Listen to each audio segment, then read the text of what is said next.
Lepo pozdravljeni. Podjetje IMP Armature iz Ivančne Gorice je skoraj vsako leto od ustanovitve pred 40 leti vztrajno raslo in ima velike cilje tudi za prihodnost. Oživiti gozdarstvo in lesno predelovalno industrijo pa je ključni cilj vseh deležnikov, vključenih v projekt Lesni centri Dolenjske, o katerem so govorili v novomeški mestni hiši. V oddaji še o programu s faksa takoj praksa, a najprej poglejmo v uspešno ivanško podjetje.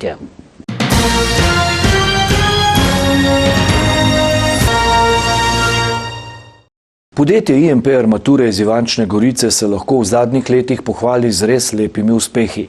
Tudi to je bil razlog, da so jih kot primer dobre prakse obiskali ivanški občinski svetniki, županom na čelu, ki so si lahko iz prve roke ogledali delovanje podjetja. Direktor Marjan Kelvišar je obiskovalce najprej popeljal v proizvodno, nato jim je ob sproščenem pogovoru predstavil delovanje podjetja še v upravnih prostorih. Župani in občinski svetniki poskušajo razumeti delovanje in pogoje, v katerih deluje gospodarstvo. Zaradi tega tudi je praksa stalna, da obiskujejo podjetja, da bi spoznali življenje in delo v teh podjetjih. To pa ni edina praksa, saj potekajo tudi sestanki z županom in tudi določene druge aktivnosti, kot je bil semen recimo z pobratnim mestom Ivančne Gorice v Nemčiji. Na ta način poskuša župan in občina pomagati tudi podjetjem pri njihovem poslovanju oziroma pri proizvodnji in delovanju na trgu. Moje mnenje je, da svetniki lažje odločajo, če poznajo probleme, pričakovanja posameznih podjetij, kot če tega ne poznajo. In dosedanja praksa, kot sem rekel, je pokazala, da je to dobra praksa in da pravzaprav so odločitve občinskega sveta v prid gospodarstvu. Brez dobro delujočega gospodarstva ne bomo mogli zapolniti tudi občinskih proračunov.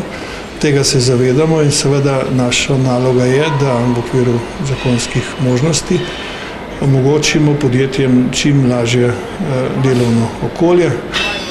To pa seveda delamo tako, da na občinskem svetu sprejemamo ustrezne odločitve.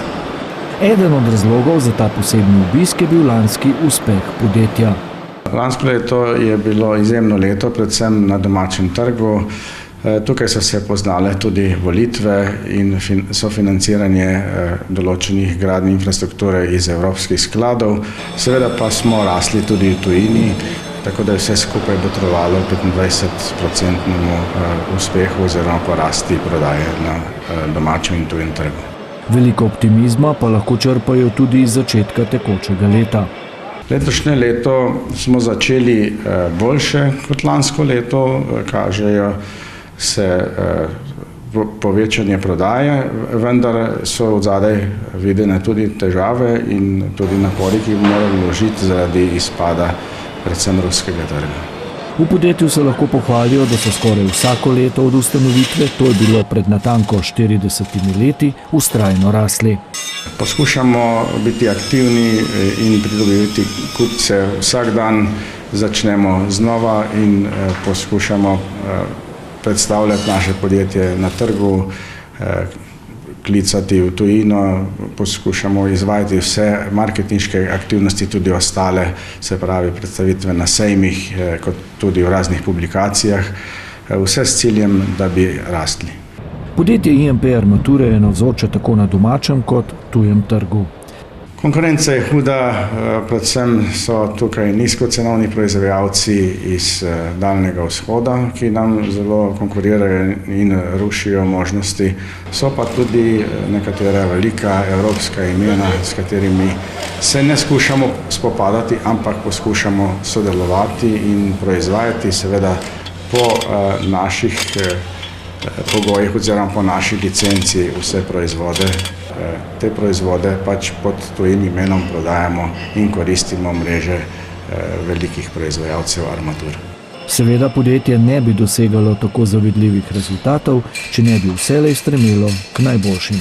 Vizija in cilji so še rasti in seveda tudi izboljšati samo poslovanje. Gre pa tu tudi za napredek tako v razvoju izdelkov, kot tudi v vlaganju v tehnologijo.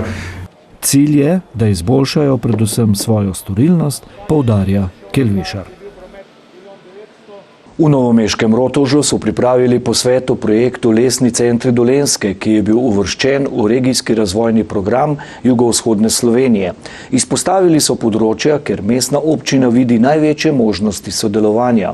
To so izdelava izdelkov iz lesa z visoko dodano vrednostjo, uporaba lesne biomase kot vera obnovljive energije, raziskava in razvoj na področju lesa ter ustvarjanje novih delovnih mest prek koncepta socialnega podjetništva.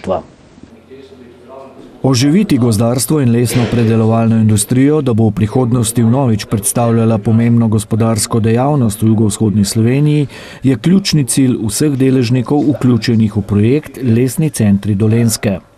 Torej, v mestni občini smo predvsem zaznali, da bo veliko razvojnih priložnosti v tej naslednji finančni perspektivi na področju razvoja lesa. To je tudi nacionalna strategija in zato smo želeli, da v največji možni meri vse akterje na tem področju povežemo in z njimi skupaj zasnujemo neko bolj celovito in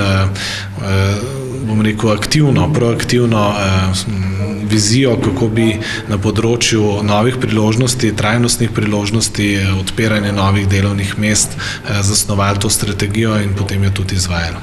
Podjetniki, delujoči na lesnem področju, pozdravljajo pobudo o vzpostavitvi lesnih centrov, saj je bilo doslej na tem področju narejenega zelo malo. Vidim tle problem, ko se govori izkoriščenja gozdov za biomaso. Vendar se s tem ne strinjam, mogli bi narediti neke izdelke in ponuditi tržišču, evropskemu tržišču izdelke, ki imajo večjo dodano vrednost, ker biomasa so samo odpadki, ne? Cilji na lesnem področju so usmerjeni v razvoj novih tehnologij in inovacij, prilagoditev izobraževanja potrebam lesne industrije, odpiranje novih delovnih mest in zmanjšanje onesnaženosti.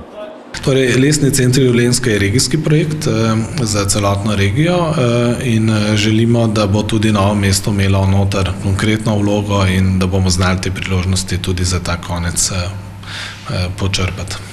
V zadnjem obdobju se je veliko delovnih mest izgubilo in jaz računam, da bo tukaj vsi tisti, ki imajo interes na tem področju kaj narediti, svoje interese izražili, potem pa tudi na področju pridobivanja sredstev prišlo do tega, da bodo ti zametki tudi uresničeni, kajti po moji oceni, se že kar nekaj časa ukvarjam s tem, je veliko govorjenja, zelo malo je bilo pa kakšnih aktivnosti oziroma konkretnih ukrepov, da bi resnično na tem področju se kaj naredilo. Lesni centri vsebujejo več sklopov: gozdarstvo, lesni centri Šentrupert, Kočevje, mestna občina Novo mesto, straža, podporno okolje za podjetništvo, raziskave in razvoj, domača in umetna obrt ter socialno podjetništvo. Mestna občina se vidi na področju izrabe lesa za energetiko. Ta vloga je nekoliko drugačna v okolici samega Novega mesta kot samo Novo mesto, ker imamo plinovodno omrežje. Tudi tukaj vidimo uporabo lesa, kjer obstaja tehnologija za pretvorbo v plin. Centri morajo združevati vse, ni samo les pa energetika. Mislim, da je še kaj večjega, ki je bistveno večja dodana vrednost. Tukaj je še vedno, mislim, da bo tudi v straži se nekaj premaknilo, kajti tam, če hočemo nekje realno oceniti, je tam področje, kjer bi ta zametek je že bil in bi bilo ga potrebno tudi zgraditi. Seveda je tam privatna lastnina in mislim, da bo se na tem področju odločilo, kako bo bodočnosti naprej. Je pa tudi verjetno res, da privatni interes bo tudi te centre najbolj pognal. Država in lokalna skupnost, tako Kastelic, pa bi morali zagotoviti pogoje za to, da bi zasebni sektor lažje prišel do sredstev.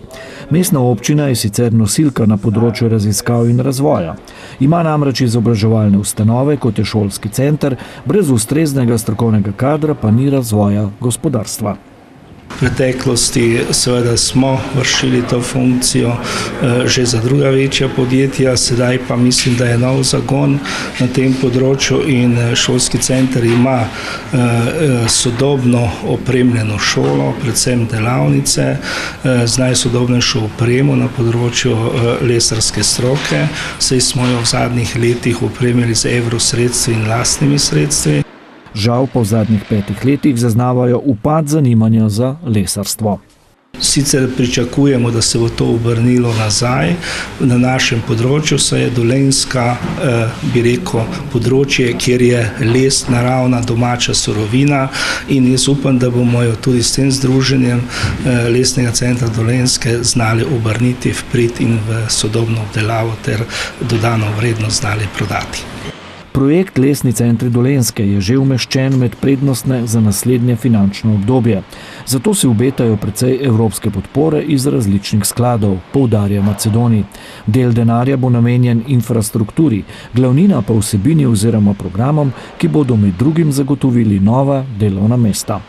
Pa da bi poskušali res ta les, ki ga imamo tukaj doma, tudi oplemeniti. Vemo, da večino te industrije, predvsem te slabše, ki je za iverno industrijo v Sloveniji že žal nimamo več.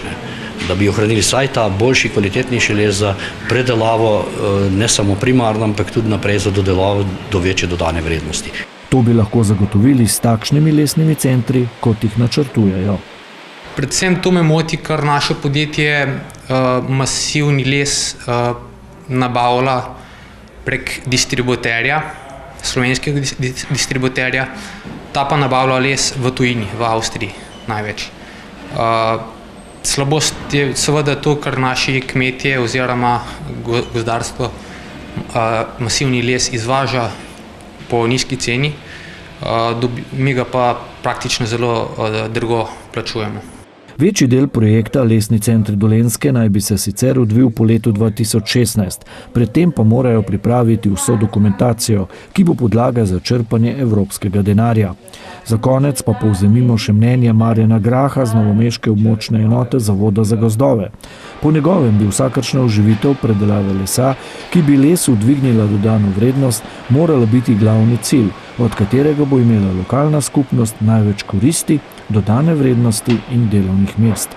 Na področju rabe manjvrednega lesa in lesnih ostankov za energetske namene pa bi morali urediti pogoje za smotrno in okolju primerno rabo. Vse skupaj bi morali dejavneje vključiti množico zasebnih lastnikov, ki imajo v lasti 3/4 gozdov. V naslednjem prispevku pa k povezovanju izobraževanja in potreb trga dela.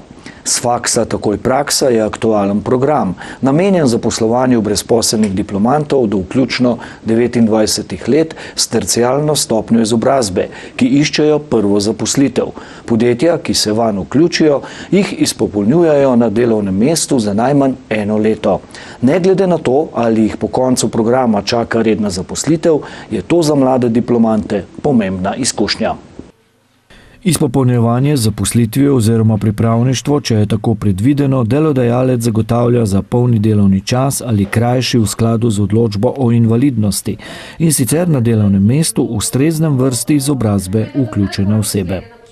Program je namenjen spodbujanju zaposlovanja mladih diplomantov, prvih iskalcev zaposlitev, ki so prijavljeni v naši evidenci. Podjetja, ki bodo preko tega programa zaposlili novega sodelavca, bodo prejela spodbudo v višini 6 000 evrov in sicer za 1-letno zaposlitev z izpopolnjevanjem po programu, ki ga sami pripravijo.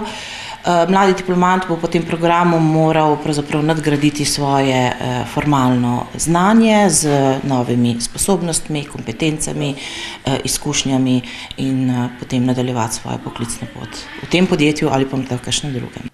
Priložnost v tem so videli tudi v lekarni Straža. Predvsem se jim zdi pomembno, da se lahko mladi zaposlijo takoj po končanem študiju oziroma v najkrajšem možnem času. Zdaj jaz lahko sicer govorim v imenu svoje stroke, da so ti mladi po končanem študiju polni znanja, svežine, pa ne samo akademskega znanja, imajo tudi nekaj praktičnega znanja in energije. In treba je znati to njihovo energijo usmeriti v pravo smer. Drugi razlog pa je ta, da so kot majhno podjetje nekoliko oklevali, ali zaposliti novo osebo ali ne, zato jim je ta program pomagal pri odločitvi. In te ne obžalujejo, dodaja Dobravčeva, saj so zadovoljni z novo zaposleno Matejo Kavčič. Ta je za program izvedela iz medijev, na delovno mesto v lekarni pa se je prijavila na podlagi razpisa. Na zavodu sem bila prijavljena en mesec oziroma dva meseca, sem pa že nekaj časa že prej iskala zaposlitev, tako da ta program je res dobrodošel. Pač dobila sem prvo zaposlitev, finančno neodvisnost in v bistvu ta program je omogoča, da lahko zdaj nadgradim to znanje in kompetence, ki sem jih že pridobila na fakulteti. S pogoji dela in sodelavkami je izbrana kandidatka nadvse zadovoljna. Vsake izkušnje so dobrodošle, tako da pa kar bo prihodnost prenesla, bomo pa vedeli. Z kar precejšnjo verjetnostjo lahko trdim, da bo imela oseba možnost tudi za zaposlitev naprej. Je pa seveda to odvisno od razmer v zdravstvu, od naših mikrorazmer v lekarni, je pa način vsekakor super. Republiški zavod za zaposlovanje je sicer na svoji spletni strani objavil javno povabilo 30. januarja in le to je odprto do 30. junija oziroma do porabe sredstev. Podjetjem, kot rečeno, za zaposlitev mladega brezposelnega za leto dni pripada 6.000 evrov. Na voljo je kar precej denarja, to je 5 milijonov evrov, financirano je to iz Evropskih socialnih skladov. Zavod nekako predvideva, da bi s temi sredstvi zaposlil skupno 820 mladih diplomantov po celi Sloveniji. Zaenkrat je na Dolenjskem in v Beli krajini ponudilo priložnost mladim nekaj čez 10 podjetij. Delodajalce smo obveščali preko naših internetnih strani, prek naših javnih obvestil, obveščamo jih tudi prek Facebooka oziroma je tam objava o tem programu že ves čas. Preko obrtnih zbornic smo to informacijo posredovali in gospodarske zbornice. Informiramo tudi preko osebnih obiskov delodajalcev in spodbujamo k, zaposlovanju tudi preko tega programa. Počasi izhajamo iz krize, delodajalci pa niso prepričani, ali bodo mlademu brezposelnemu lahko zagotovili delo za leto dni ali več, kar je lahko ovira pri vključitvi v program, meni Rebek Modiceva. Vseeno upa, da se bo vanj vključilo čim več podjetij, ki bi zaposlila kadre iz različnih strok. Zelo za različne profile, mi smo že zaposlili mlade pravnike, magistre farmacije, strojne inženirje, skratka, spekter je širok. Program se sicer, vsaj zaenkrat, zdi zanimiv, predvsem manjšim delodajalcem, še dodaja.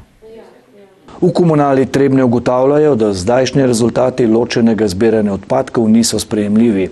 Po gospodinjstvih namreč zberejo med 60 in 70% ločenih odpadkov, cilj pa je doseči med 80 in 90 ločeno zbranih frakcij. Da bi to dosegli, izvajajo številne akcije.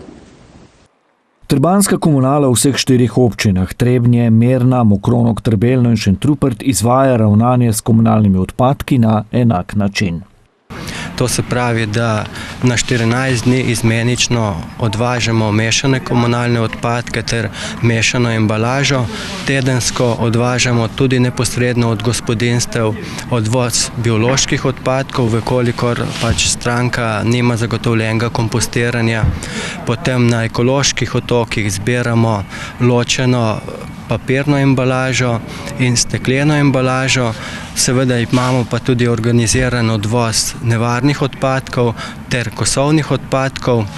Morda je pomembno to, da še enkrat uporabnike seznanimo, da Komunala Trebnje izvaja odvoz kosovnih odpadkov na klic, se pravi, da uporabnik pokliče na komunalo, komunala ta klic evidentira in potem moji sodelavci ta odpadek prevzamejo neposredno od gospodinjstev. Komunalne ekipe pobirajo odpadke vsak delovnik od 7 zjutraj do 3 popoldne. Ja, danes imamo kar veliko loka, čatež, Trebnje, nekaj Trebnega. To je kar relacija velika drugače. Danes pa imamo embalažo. Ja, ponekod je pa in hrana, in oljubki, biološki, vse kar taki nam spada noter. Včasih je to taki, od psov iztrebki, vse tako, te sploh ne spada med embalažo. Tako da ti bi lahko malo narod gledal, kam kje da. Drugače pa zadnje cajta že kar lepo sortirajo. Ne? Vse ločeno zbrane frakcije predajo v nadaljno obdelavo družbam, ki se ukvarjajo s predelavo teh frakcij. Cilj tega je, da se čim več ločeno zbranih frakcij zbere na samem izvoru, na terenu, se pripeljajo potem v zbirni center, kjer se dodatno pregledajo, ročno presortirajo vse nečistoče, ker jih je še ogromno vmes. Potem se po vse te ločene frakcije oddajo družbam oziroma zbiralcem. Na odlagališču nenevarnih odpadkov Globoko tako končajo le mešani komunalni odpadki. Pred odlaganjem je treba zagotavljati ročno obdelavo še do konec leta, potem bo potreba zagotavljati pa mehansko-biološko obdelavo teh odpadkov. Nepravilnosti pri odloženih odpadkih ugotavljajo tako pri gospodinjstvih kot večstanovanjskih objektih in na skupnih zbirnih mestih. Na medobčinskem inšpektoratu so lani v zvezi z ločevanjem odpadkov opravili 110 inšpekcijskih postopkov. Izrekli smo 28 opozoril po zakonu o prekrških, drugače v postopkih smo pa tudi izrekli nabavo zabojnikov, saj smo ugotovili, da marsikdo izmed občanov nima nabavljenih zabojnikov za posamezno vrsto komunalnih odpadkov, zlasti tukaj mislim za odpadno embalažo. Akcije smo pravili skupaj s komunalo Trebnje in izkazalo se je potem v ponavljajočih se akcijah, da smo bili zelo uspešni, saj ugotavljamo, da se nepravilno ločevanje zmanjšuje, vseeno pa želimo prispevati k temu problemu in bomo to akcijo nadaljevali tudi v letošnjem letu. Inšpekcijske preglede upravljamo zlasti pri individualnih hišah, pri večstanovanjskih objektih.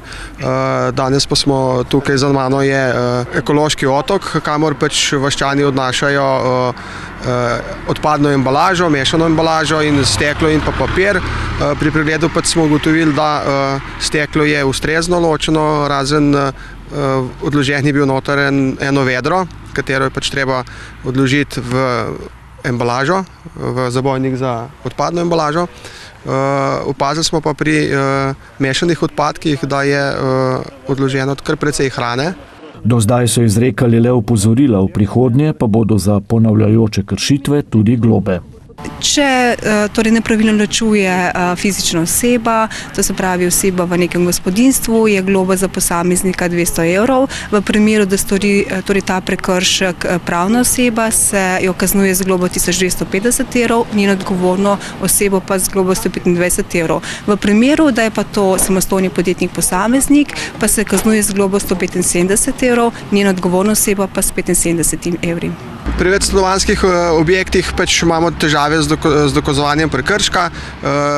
Najlažje je, če v vrečah, v katerih ljudje odlagajo odpadke, najdemo kakšne podatke, oziroma pisma ali pa dokumentacijo, ki se nanaša na storilca prekrška, in na podlagi tega peljemo prekrškovni postopek in ugotavljamo samega storilca oziroma povzročitelja prekrška. V trebanjski komunali uporabnike o pravilnem ločenem zbiranju odpadkov obveščajo prek različnih medijev. Izdali so tudi glasilo z vsemi navodili, ki jih je možno prebrati tudi na njihovi spletni strani. Vedno pa so za vprašanja in nejasnosti na voljo tudi v komunali. Naprimer, kam sodijo stari kuhinjski lonci in ponošene obleke. Mi jih zbiramo kot kovino. Gre v sklopu kosovnih odpadkov. Kar se tiče oblek in obuval, imamo v zbirnem centru postavljen zabojnik, kjer lahko občani prenesejo. To se pravi, če je obleka iztrošena, da ni več uporabna, je dostav v zbirni center lahko vsak dan po času obratovanja. Tako v komunali kot v vseh občinah so ustanoviteljicah tega javnega podjetja občane pozivajo, da odpadke dosledno ločujejo. To je pomembno za vse nas, ne nazadnje tudi zato, da bomo dolgoročno lahko ohranjali podobne cene storitve ravnanja s komunalnimi odpadki, kot so to sedaj. Ne nazadnje imamo zbirni center Globoko, kamor lahko uporabniki pripeljejo kadarkoli brezplačno vse odpadke iz gospodinjstev. Sam moram priznati, da imam relativno dober vpogled v ločevanje odpadkov, ker se tudi potrudim, da preverjam na vsake toliko časa in na posameznih mestih. Moram reči, da v večina primerih in na večina mestih in gospodinjstvih se to relativno dobro upošteva. Je pa nekaj posameznih gospodinjstev, ki pa še vedno ne. In apeliram na vse tiste, ki še niso pristopili k ločevanju odpadkov, da to čim prej pričnejo in da dosledno izpolnjujejo ta naša navodila, kajti samo na ta način, še enkrat poudarjam, bomo uspeli zadržati ceno zdajšnjega odvoza in odlaganja preostanka odpadkov. Tako kot jaz mislim, da vse slovenske občine, tudi mi mislimo, da je to prava pot. Prava pot, ki pelje proti temu, da bi sčasoma postali zero waste model, kot se temu reče, se pravi, da odpadkov ne bomo več odlagali, ampak jih bomo v celoti znali predelati skozi neko novo vejo industrije, predelave odpadkov v neke nove materijale, ki bodo spet prišli v življenje in tako se bodo ti krogi vedno znova in znova zapirali. Veliko pove tudi to, da po uvedbi ločenega zbiranja odpadkov je odlaganje na odlagališču globoko se bistveno zmanjšalo. Če smo v tistih letih, ko smo največ odlagali 12.800 ton letno, je zdaj tega praktično samo še slabe 4 tone po mojih podatkih. In to je za okolje bistveno manjša obremenitev. V komunali nameravajo letos preveriti prav vse zabojnike. Uporabnike, ki dosledno ločujejo odpadke, bodo pohvalili. Tiste z manjšimi odstopanji bodo opozorili. Tistim, pri katerih bodo odkrili večje nepravilnosti, pa bodo odpadke pustili, da jih ustrezno sortirajo, prijavili jih bodo tudi medinšpekcijski službi. Toliko smo pripravili v prvi gospodarski oddaji v mesecu aprilu. Vabljeni v našo družbo vnovič prihodnji torek ob isti uri in na istem kanalu. Naše vsebine pa ne zamudite niti na spletni strani www.vaskanal.com. Lahko noč.